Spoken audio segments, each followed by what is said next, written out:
What we eat these days is an example of corporate greed and fantastic marketing. And I'm going to give you an example in this video. I got tagged in a post on Twitter, or X, formerly known, this morning. And it's a picture I've seen before and I really like. It's a picture of like margarine and butter. And you can see ants all eating the butter and none of them touch the margarine. And it's a really interesting picture because it shows you how the little bugs know what food is and they know what isn't, because they're in tune with their surroundings and environment, and they only have their instincts to rely on to eat. They don't have, like we do, a consciousness or any sort of full understanding that we know of. Let's hope ants don't take over the world, but that's another podcast. So what happened was, a long time ago, companies realized and found a way to make a product that they thought they could make a lot cheaper, but it wasn't as good as the original product they wanted to copy. So all they did was hire marketing companies to sell this product to us. You never, ever, ever see butter, proper butter, advertised this way. Funny you should say that. Reminds me of a real good story. Seems one day old Bud's parquet up and says, "Daddy." Right. Ain't that a kick? Imagine that. His parquet thinks it was... Daddy. Right. Anyway, he tastes light, creamy. Butter, like you. Parquet. Oh, you heard this one.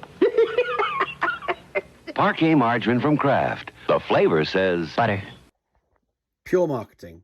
No mention of health, no mention of quality. All they do is mention that it tastes like the thing that we should really be buying. And here's another one. Obviously, big budget campaign again. I'll bet you don't know about this. Oh, come on. That's a stick of my sweet creamy butter. That's chiffon stick margarine. Chiffon stick margarine? Right, chiffon fooled you. It's not nice to fool Mother Nature. If you think it's butter, but it's not. It's chiffon. And back to the butter. We all know now with nutritional education that butter is by far the superior product. It tastes better. We know that. It's better for you, and it actually has nutrition in it. We know that. People have used butter for years. We've just lived in a societal boom where losing contact with our food has been the byproduct. For convenience, for quality of life, for choosing to do different things, and we actually don't spend any time thinking about our food. So the supermarkets think this is great and they rub their hands together, and all the supermarkets do, and large corporations, is they work out ways of slipping you as much as they can to make as much money out of you as possible, because that is the fundamental problem here. They are looking to dupe us. These margarines are not created to be a good product. They're created to be cheaper than the good product. And that's the issue here.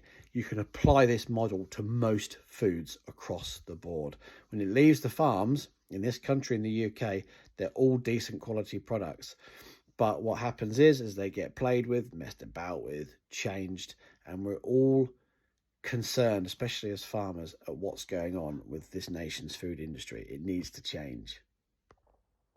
So we all know spreads and those kind of things have a place in the house these days, and it's going to be hard to get people to get back to it. But I do recommend getting a stick of butter and leaving it out in the kitchen wrapped up or in a butter dish, get to room temperature, and just start sneaking it in a bit, because before you know it, you'll be getting hooked on the butter again, and it's so much better for you. Thanks for watching.